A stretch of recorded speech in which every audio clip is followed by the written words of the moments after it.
Obrigado. Olha, abrem comigo Atos capítulo 18. E essa série que a gente vai continuar. Vida de devoção e comunhão.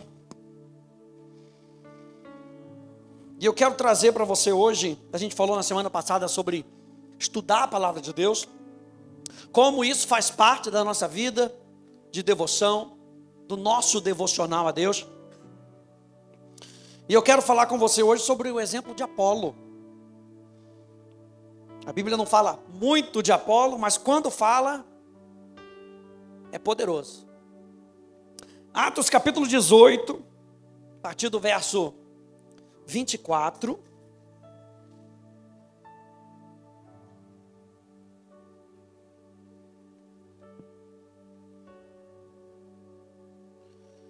E aqui nessa narrativa de Lucas, no livro de Atos, ele vem contando sobre as viagens missionárias de Paulo e de repente ele faz uma pausa.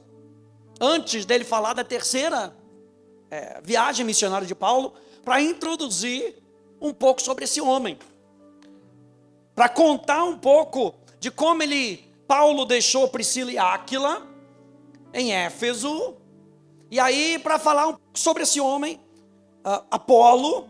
E o que a gente vai ver? A gente vê essa história, que é uma história maravilhosa, de uma transição, diga transição, de uma transição, de uma revelação parcial de Jesus, para uma revelação completa de Jesus.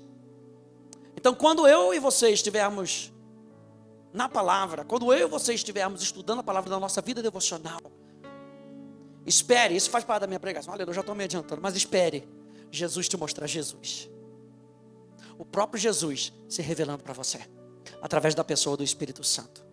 E olha só o que a Bíblia diz sobre Apolo. A Bíblia diz no verso 24, nesse meio tempo, lembra que Paulo está sendo enviado para sua terceira viagem missionária, chegou a Éfeso o quê? Um judeu, muito importante para a história, um judeu, diga judeu, um judeu natural de Alexandria, chamado Apolo. Aliás, esse não era o nome dele, esse era o nome curtinho, igual Rafael e Rafa. O nome dele era Apolônio, aleluia. Lucas aqui nessa relação aqui falou, não vou chamar de Apolônio, não vou chamar de Apolo. Se fosse Ribeirão seria Popó, aleluia. Né? Tudo no diminutivo, né? Popó. Chegou então um homem chamado Apolo, homem eloquente e poderoso nas Escrituras. Ele era instruído no caminho do Senhor, e sendo fervoroso de espírito, falava e ensinava com precisão a respeito de Jesus, conhecendo apenas o batismo de João. Apolo começou a falar ousadamente na sinagoga. Quando Priscila e Áquila o ouviram falar, levaram-no consigo e com mais exatidão lhe expuseram o caminho de Deus. Quando ele resolveu percorrer a Acaia, os irmãos o animaram e escreveram aos discípulos para que o recebessem bem. Tendo chegado, Apolo auxiliou muito aqueles que, mediante a graça, haviam crido. Porque com grande poder, convencia publicamente os judeus, provando por meio das Escrituras que Jesus é o Cristo. Meu Deus, obrigado pela tua palavra, obrigado pela tua presença, somos gratos pelo teu Espírito, que nos ensina, Senhor, o que nós precisamos aprender e ouvir nessa manhã. Jesus nos instrui porque estamos aqui como discípulos prestando atenção na tua palavra. Senhor, não somente para termos informação, meu Deus, mas para que a tua revelação encha o nosso coração, nos abrimos nessa manhã. Nos abrimos, Senhor, como aprendizes daquilo o que tu queres falar conosco. E aquilo que tu falas transforma a nossa vida. É isso que nós oramos, no nome maravilhoso de Jesus. Diga amém.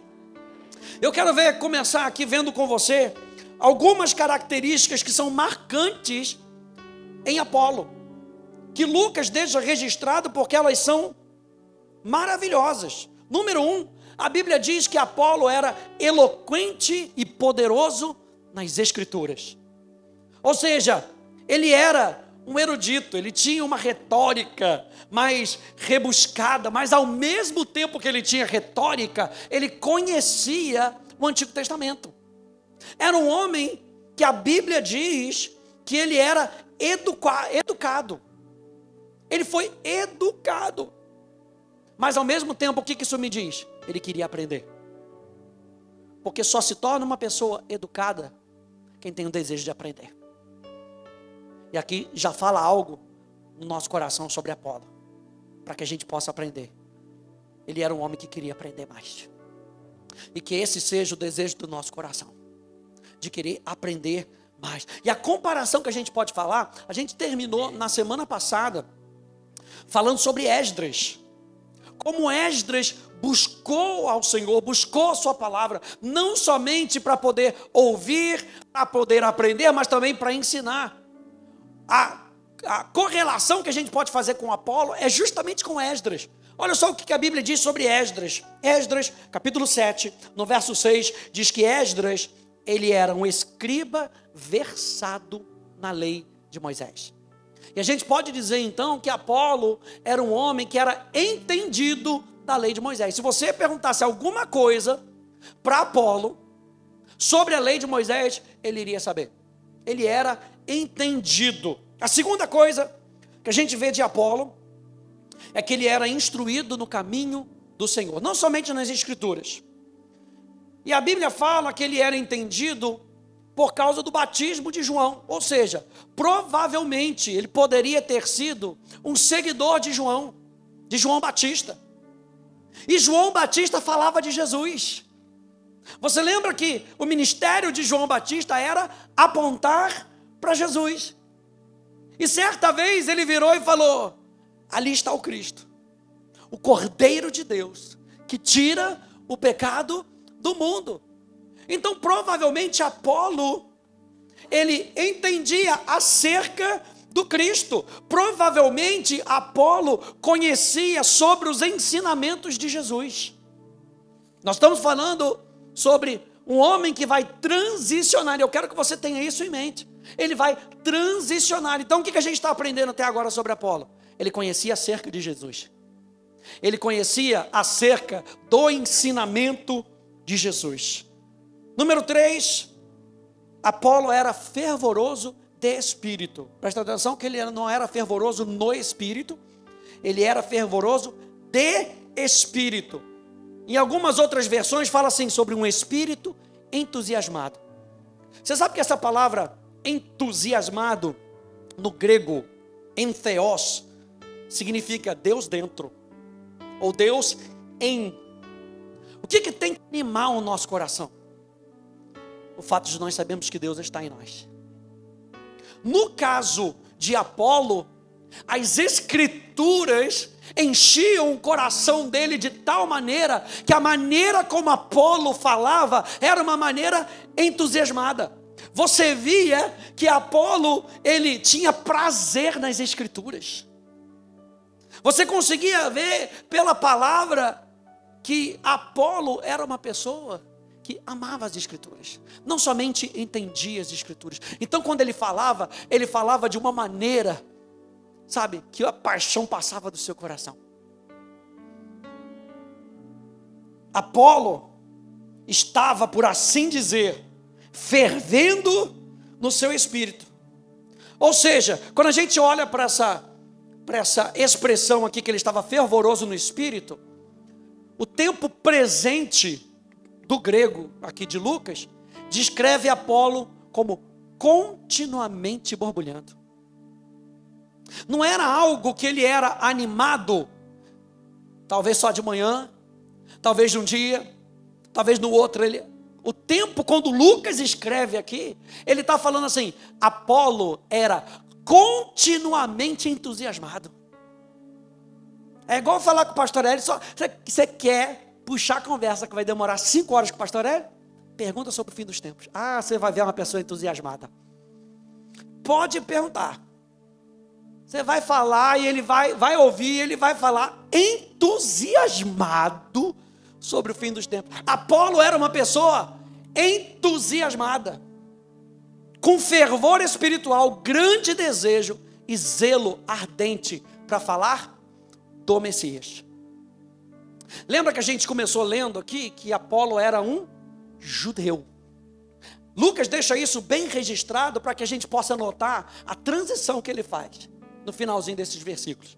Ele era um judeu, então ele tinha grande expectativa do Messias. Ele falava sobre o Messias, ele pregava sobre o Messias. E o número 4, ele falava, a Bíblia fala que ele falava com precisão, ou seja, o que ele sabia ele pregava. O que ele pregava ele estava vivendo. Só que ele provavelmente ensinava nas Escrituras que Jesus era o Messias, o cabeça do judaísmo. Porque ele era um judeu. Se ele era um judeu, ele pregava, então, se aquele é o Cristo, ele é o cabeça da nossa religião. Ele é o cabeça daquilo, o que é o nosso sistema religioso. Ele é aquele que nós estávamos esperando? Sim, mas ele é o cabeça dessa ordem.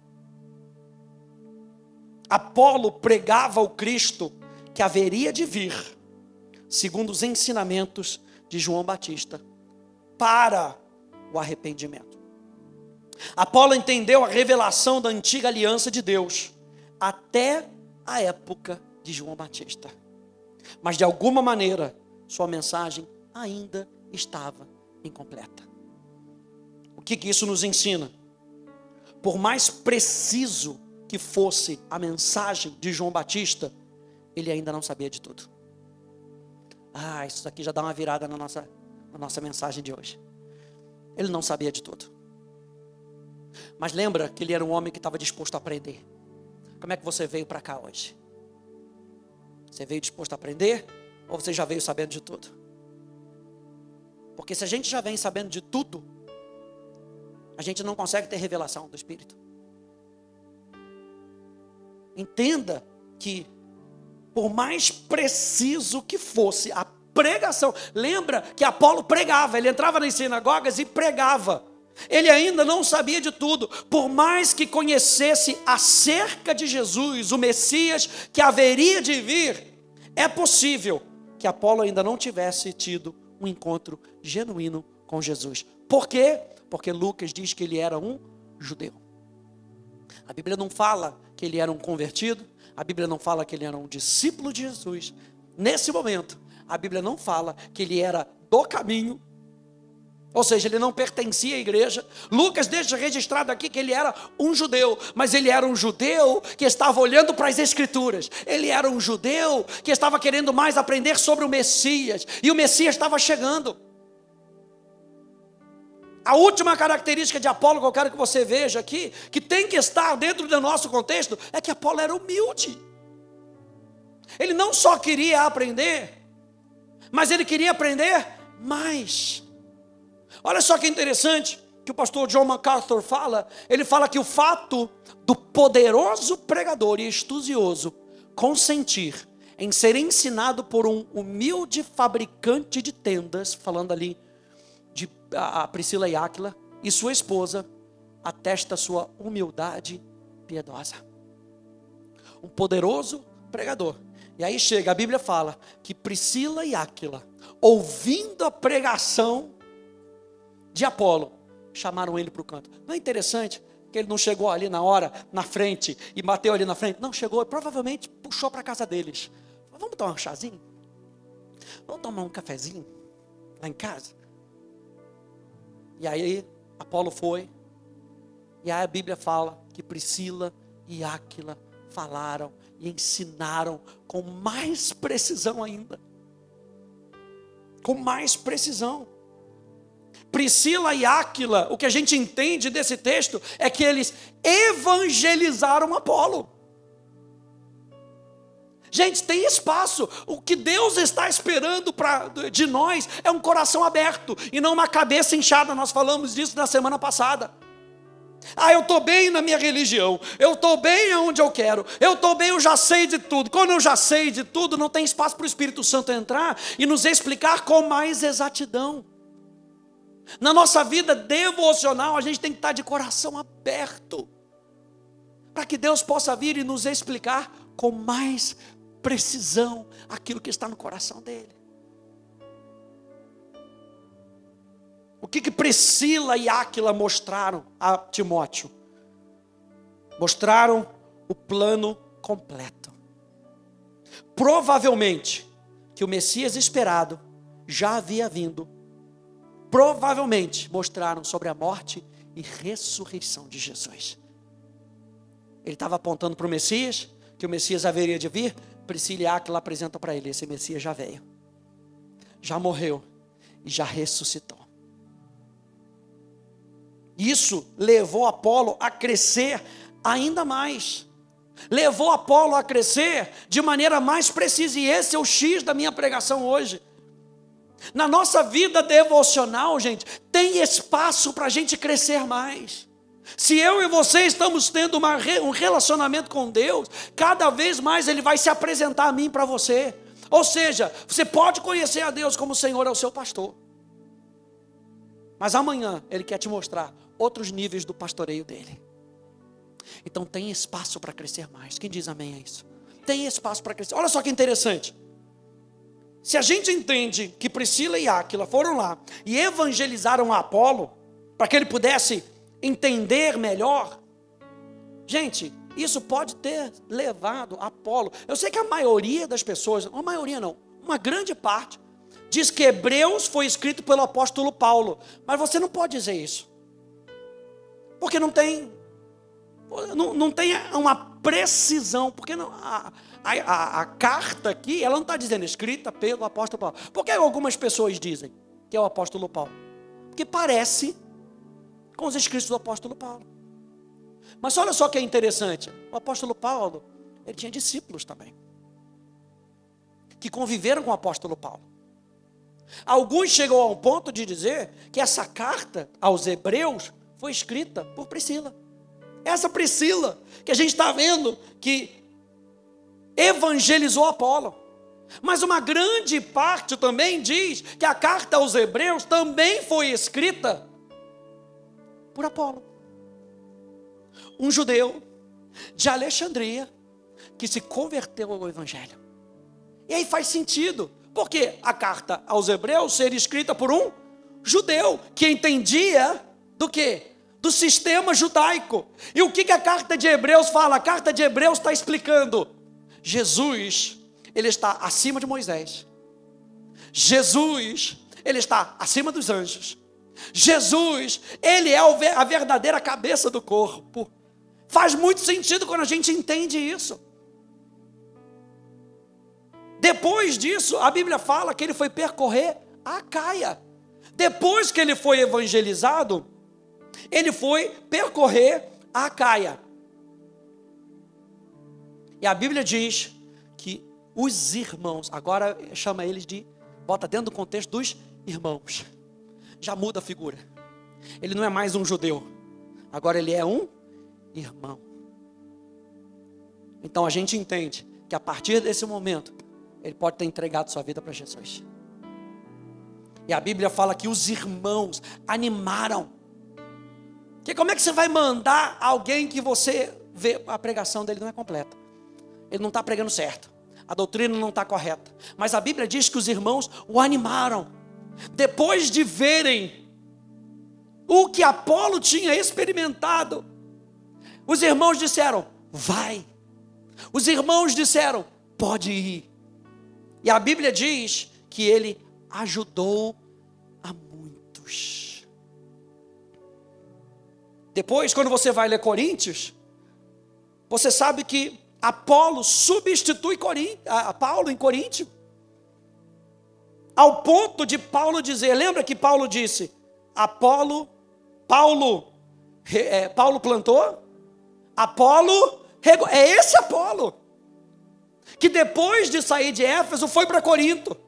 E presta atenção, porque a palavra regar aqui não é pegar aquele chafarizinho, aquele negocinho, sabe? Você pega, compra ali no China ali, R$2,99, aquele pequenininho, né? Loja China. Aí você bota um pouquinho de água. A palavra aqui no grego é saturar. É vir com uma mangueira e botar água, e botar água. Está querendo mais água? Está querendo mais água? Então toma. Água da palavra, água da palavra, água da palavra espiritual. Você vai ficar legal. Glória a Deus. Gostou, né? Gostou. É saturar, gente. O texto aqui de 1 Coríntios, quando Paulo, por quê? Porque a igreja estava na maior confusão em Corinto. Paulo tinha saído, Apolo tinha chegado, e a igreja estava, ai, gosto de Paulo. Ai, Paulo era assim, Paulo não falava tanto grego. Agora esse Apolo vai só no grego, vai só no hebraico. Ai, que coisa, Paulo, a época de Paulo era que era boa. Aí tinha gente dizendo, não, eu gosto desse, é esse que eu gosto. O cara que fica atrás do púlpito, fica parado.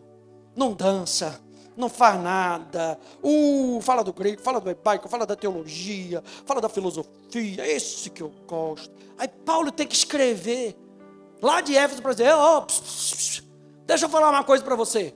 Paulo plantou, mas Apolo regou. Ele saturou vocês com a palavra. E quem dá o crescimento é Deus. Nós somos apenas contribuintes. Agora veja a transição de um homem judeu que conhecia as Escrituras e que agora está em Corinto, ajudando a muitos, saturando com aquilo que ele tinha recebido de Priscila e Áquila. Então não desmereça pessoas na sua vida. Não desmereça os pregadores que sobem aqui nessa plataforma. Não desmereça apóstolos, profetas, evangelistas, pastores e mestres, porque são dons para a igreja. Não desmereça a maturidade de uma pessoa que vive a vida na palavra e que pode te ajudar a crescer. Não desmereça, porque Priscila e Áquila foram vitais para que Apolo pudesse ser o que a Bíblia diz que ele se torna. O que nós podemos aprender com isso? Número 1. Quantas pessoas são eloquentes no falar, mas sem o poder do Espírito? Quantas pessoas sabem a letra, mas não têm o Espírito vivo? E a gente já falou aqui sobre a nossa necessidade do Espírito em nós. Olha só João 6,63. O Espírito é o que vivifica. A carne para nada aproveita as palavras que eu lhes tenho falado. Presta atenção no tempo verbal. Não é as palavras que eu falei para você ontem. São as palavras que eu continuo falando e continuo ecoando no seu coração. Essas palavras são espírito e vida. Essa é a palavra que anima o nosso coração. Essa é a palavra que nos traz entusiasmo verdadeiro nas Escrituras. Não é a palavra que eu ouvi sábado passado, nem domingo passado. É a palavra que eu tenho ouvido todos os dias da boca de Deus. Isso traz ânimo para o nosso coração verdadeiro. A Bíblia então fala que ele era poderoso. A palavra aqui é dunatos. Ele era uma dinamite. Ele tinha competência, Paulo tinha competência, e ele sabia o que poderia fazer com a palavra, e o potencial dela, para revelar o Messias. Então Apolo pregava a palavra. Vai ser necessário sim, se prepara, porque você vai ter que pregar a palavra para alguém. Você vai ter que fazer como Priscila e Áquila, e não se desmereça. Pastor, estou aqui há pouco tempo. Mas o que você conhece da palavra de Deus? Você tem se lançado na palavra de Deus? Você tem buscado mais da palavra de Deus? Vai chegar uma hora e não vai adiantar você fugir, como Jonas fez. Vai chegar uma hora que alguém vai estar na sua presença e você vai ter que olhar no olho dela e falar: eu conheço um Jesus que pagou o preço pela minha vida e pela sua vida. Eu conheço um Jesus. E aquele espírito de ousadia. Eu vi outro dia um jovem que ele estava num show. Não sei se estava infiltrado no show. Não use esse jovem como esse exemplo. Pastor, então eu vou lá no show para evangelizar. Sei. Mas o que eu vou te contar eu acho interessante. Ele estava lá. Aí de repente o cara estava cantando e estava com uma plaquinha. Posso fazer uma declaração de amor? Aí o cara estava cantando, viu a plaquinha e falou: sobe! Aí o cara começou a fazer uma declaração de amor. Olha, eu encontrei essa pessoa. No meio de um show, eu encontrei essa pessoa. Essa pessoa mudou a minha vida. Essa pessoa é a pessoa mais importante da minha vida. Eu sou apaixonado por ela.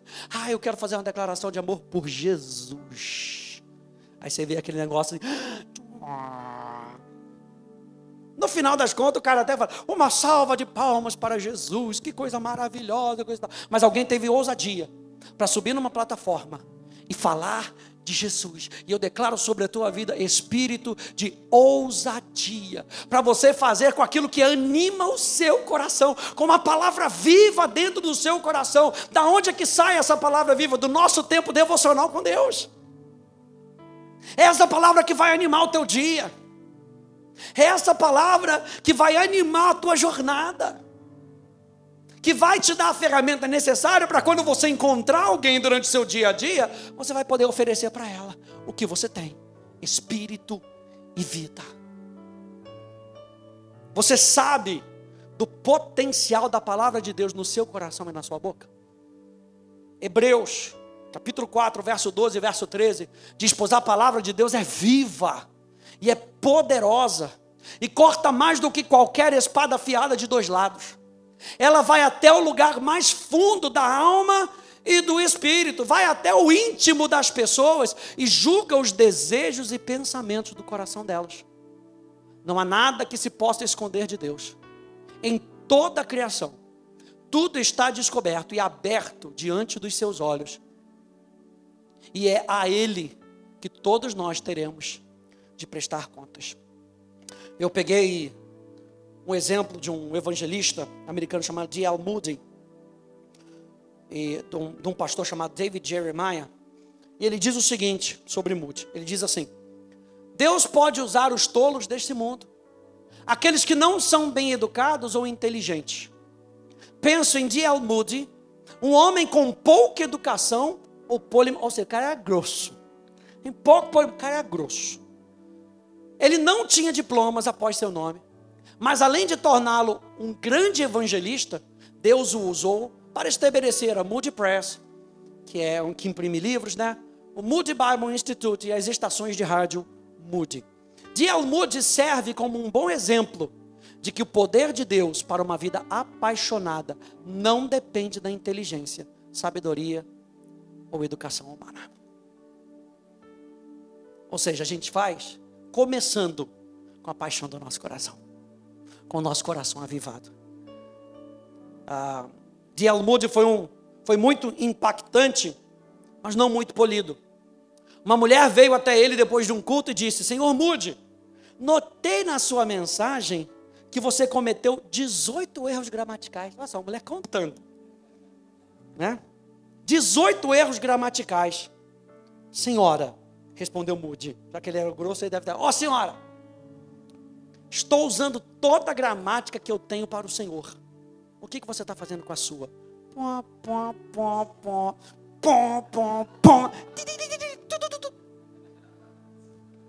A gente às vezes fica: não posso, porque eu não estudei teologia. A Bíblia fala que Pedro, ele não tinha estudo rabínico daquela época. E as pessoas olham e falam: mas ele não tem estudo bíblico, ele não tem isso. Mas sabe qual era a diferença de Pedro? Ele andou com Jesus. Nós não estamos fazendo uma alusão a que você não estude. Eu só estou querendo dizer que antes começa com o coração. Fale a palavra, porque quem convence é o Espírito Santo e não a nossa eloquência. Deus está muito mais interessado em que você seja cheio da sua palavra e do Espírito do que ser cheio de palavras eloquentes. O apóstolo Paulo diz: a minha mensagem e a minha pregação não consistiram em palavras persuasivas de sabedoria, mas em demonstração do Espírito e de poder. Número 2, nós precisamos então ser fervorosos no Espírito. Quando você estiver fazendo o seu devocional, deixe Deus animar você para a sua caminhada. Romanos capítulo 12, no verso 11, diz assim: quanto ao zelo, não sejam preguiçosos. A gente falou sobre isso semana passada. Sejam fervorosos de espírito, servindo o Senhor. Será que eu sou fervoroso e entusiasmado em espírito para contar aos outros sobre Jesus? Ou eu sou apático, indiferente e insensível? Lembra de onde você estava, para quando você fizer o convite, porque aquela pessoa pode estar naquela mesma condição. Tudo isso vem daquilo que você tem desfrutado. Eu duvido, que se você não pegar um sorvete daquele, sei lá, Häagen-Dazs, aquele Ben & Jerry, puro gelado, não pode não, Borelli, aleluia, senão a Renata me pega. Você pega, depois que você toma aquele com água, a vida nunca mais é a mesma, gente. Depois que você toma um gelato, tomar um sorvete daqui bom, fica um gosto amargo na boca. Aí você experimentou o melhor, eu duvido se você não vai pegar e não vai falar para uma pessoa, cara, vai lá naquela sorveteria lá. Aquela sorveteria, é a mesma coisa de falar de Jesus. Uma comparação, tem lá embaixo, para que você entenda que você tem a melhor pessoa com você, na sua vida, que transformou a sua vida. Se transformou a sua vida, você não quer ver a vida da outra pessoa transformada? É dessa maneira, gente. 1 Timóteo 1,6 nos lembra, por essa razão, venho lembrar-lhe que reavive, reacenda a chama, o dom de Deus que está em você, pela imposição de mãos. Efésios 5,18 nos lembra, e não se embriaguem com vinho, pois isso leva à devassidão, mas deixem-se encher. E aqui no grego está num ato contínuo. Deixem-se encher continuamente do Espírito. Porque quando a gente está cheio do Espírito, a gente tem como extravasar o Espírito para as outras pessoas. Número 3. Seja humilde para aprender mais e de forma mais precisa. Ao fazer o seu devocional com a sua Bíblia, espere ser ensinado pelo Espírito. Não faça só para ler. A gente vai falar um pouquinho mais para frente sobre isso. Como é que a gente pode fazer o nosso devocional melhor? Vou te dar umas dicas práticas. Mas eu estou botando só fundamento aqui para você. Para que você entenda que quando você estiver fazendo o seu devocional, você está com o mestre dos mestres junto com você.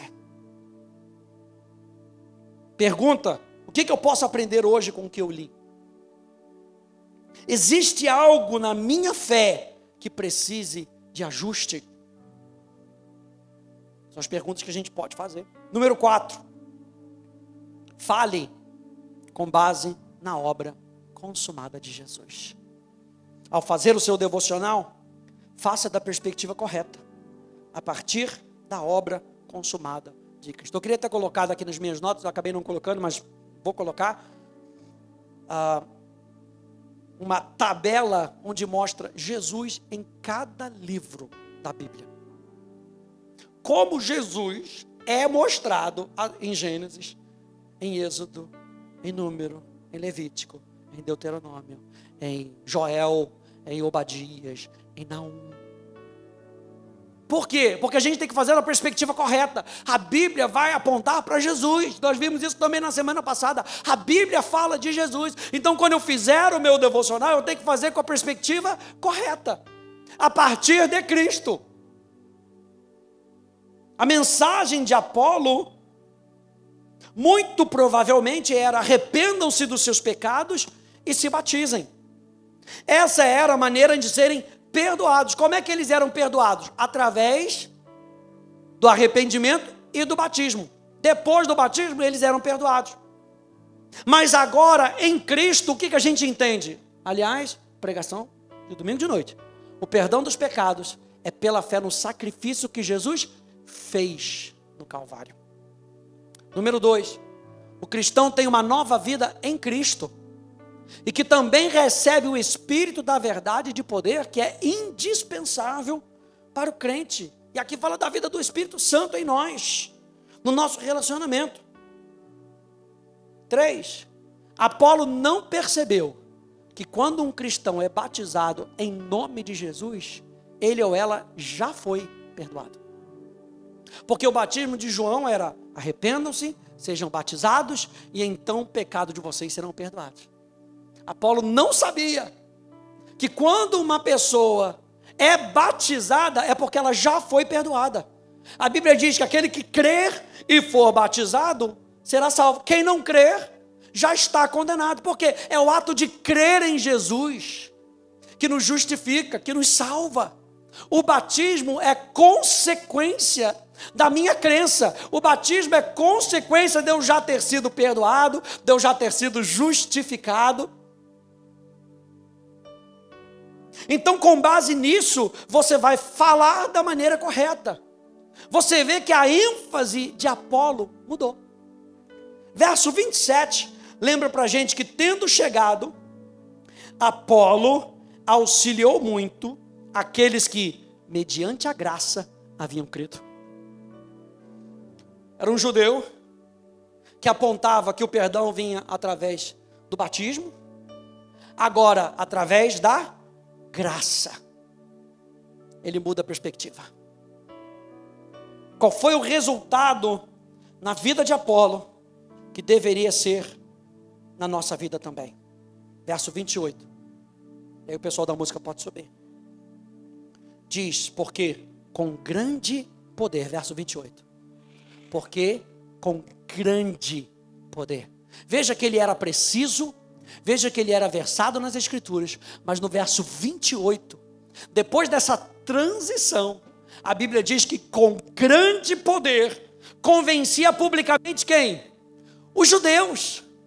Era um judeu que havia se convertido e que agora muito provavelmente escreve para judeus, prega para judeus, mas ele não prega de qualquer maneira. A Bíblia diz que agora ele prega com grande poder. Antes ele pregava com grande eloquência, agora ele prega com grande poder. Que poder é esse? O poder do Espírito Santo.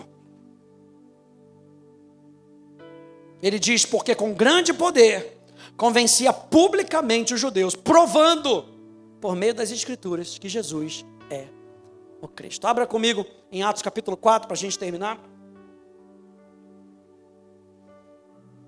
Atos, no capítulo 4. Volte aí um pouquinho.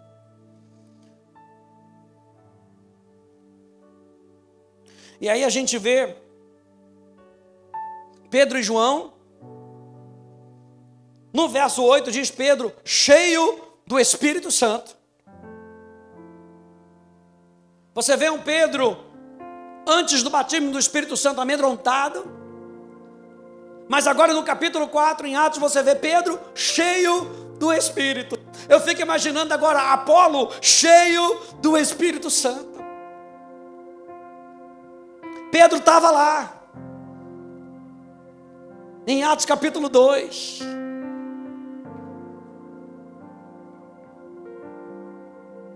No verso 13. Atos, verso 13. Aliás, verso 8. Vamos do verso 8. Segura que a gente vai até o verso 31. Aleluia. Então Pedro, cheio do Espírito Santo, lhes disse: autoridades do povo e anciãos, visto que hoje somos interrogados a propósito do benefício feito a um homem enfermo e de modo como ele foi curado, saibam os senhores todos e todo o povo de Israel, que em nome de Jesus Cristo, o Nazareno, a quem vocês crucificaram e a quem Deus ressuscitou dentre os mortos, falando da morte e ressurreição de Jesus, e você vai ver isso na pregação dos apóstolos, a morte e ressurreição de Jesus, a morte e ressurreição de Jesus, sim, em seu nome, é que este está curado na presença de vocês. Esse Jesus é a pedra que vocês, os construtores, rejeitaram, mas ele veio a ser pedra angular. E não há salvação em nenhum outro, porque debaixo do céu não existe nenhum outro nome dado entre os homens pelo qual importa que sejamos salvos. O escritor de Hebreus, Apolo, provavelmente, ou Priscila, ou o apóstolo Paulo, vai dizer: não há mais mediador, não existe mais mediador. A gente só ora para Jesus, ele é o único mediador, único mediador. E o apóstolo Pedro está citando isso aqui: não há outro nome pelo qual importa que sejamos salvos. Ao verem a ousadia de Pedro e João, sabendo que eram homens o quê? Iletrados e incultos, tipo de El Moody, não tinha ensino teológico estruturado. O que eles entendiam? Eles entendiam da Bíblia, liam a Bíblia. Minha pergunta, se a gente vai estudar, o que a gente lê antes? Os livros de teologia ou a Bíblia? A Bíblia é o nosso manual. A Bíblia é o nosso manual. Diz aqui então, ficaram admirados e reconheceram que eles haviam estado com Jesus. Vendo que o homem que havia sido curado estava com eles, nada tinham a dizer em contrário. E mandaram-o sair do sinédrio, discutiam entre si, dizendo: que faremos com esses homens? Pois todos os moradores de Jerusalém sabem que um sinal notório foi feito por eles, e não podemos negar. Não tem, gente, não dá para negar aquilo que Jesus faz. Mas o fulano de tal, da teologia tal, disse aquilo outro. Não dá para negar aquilo que Jesus faz. É isso que esses homens estão falando. Sabe qual é o problema deles? Estão jogando a nossa teologia no ralo. Como é que a gente vai resistir a isso? Ele está falando, a gente não pode negar. Verso 17, mas para que não haja maior divulgação entre o povo, vamos ameaçá-los para não falarem mais nesse nome a quem quer que seja. Chamando-os, ordenaram-lhes que de modo nenhum falassem nem ensinassem no nome de Jesus.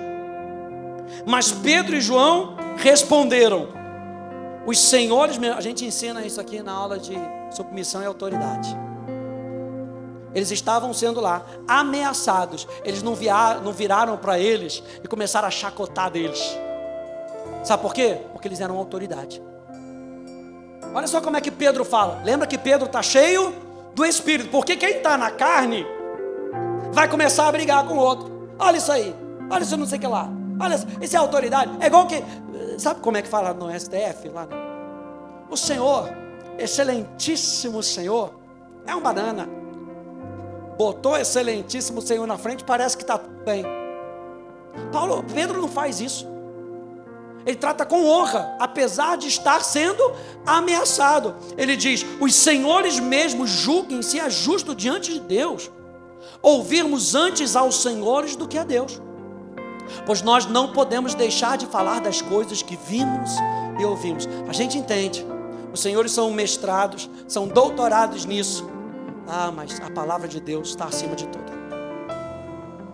Depois, ameaçando-os mais ainda, os soltaram, não tendo achado como os castigar por causa do povo, porque todos glorificavam a Deus pelo que tinha acontecido. Ora, o homem em quem tinha sido operado esse milagre de cura tinha mais de 40 anos de idade. Uma vez soltos, Pedro e João procuraram os irmãos e lhe contaram tudo o que os principais sacerdotes e os anciãos lhes tinham falado. Ouvindo isso, unânimes levantaram a voz a Deus e disseram: tu, soberano Senhor, fizeste o céu, a terra, o mar e tudo que neles há. Disseste por meio do Espírito Santo, por boca de Davi. E eu sempre falo isso, quando você estiver ouvindo a pregação, ouça o Espírito Santo pela boca do pregador.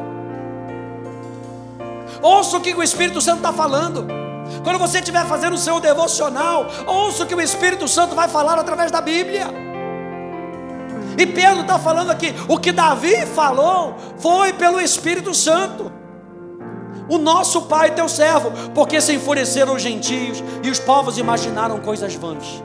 Os reis da terra se levantaram e as autoridades se juntaram contra o Senhor e contra o seu ungido, porque de fato nessa cidade Herodes e Pôncio Pilatos, com gentios e gente de Israel, se juntaram contra o teu santo servo Jesus, a quem ungiste, para fazerem tudo o que a tua mão e o teu propósito predeterminaram. Verso 29. Agora, Senhor, olha para as ameaças deles e concede aos teus servos que anunciem a tua palavra. Só anuncia a palavra, que está cheio de palavra, gente. Só anuncia a palavra quem entende que a palavra de Deus é o nosso maior prazer. Anuncie a tua palavra com toda a ousadia. Lembra que Pedro está cheio do Espírito Santo. Agora Apolo numa vida cheia do Espírito Santo, ele falava com ousadia para os judeus.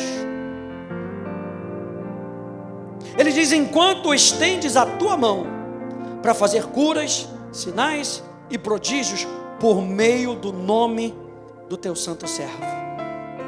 Tendo eles orado, tremeu o lugar onde estavam reunidos. Todos, diga todos, todos ficaram cheios do Espírito Santo e com ousadia anunciavam a palavra de Deus. Gente, não tem ousadia se você não acreditar no produto. Não existe ousadia se você não acreditar verdadeiramente no produto. Nossa vida devocional, presta atenção nisso, eu vou concluir com isso. A nossa vida devocional nos lança a nós dependermos do Espírito Santo para pregarmos e falarmos com ousadia. Sabe por quê? Na nossa vida devocional a gente está se relacionando com um Deus que nos ama, com Deus que nos anima, com Deus que nos direciona.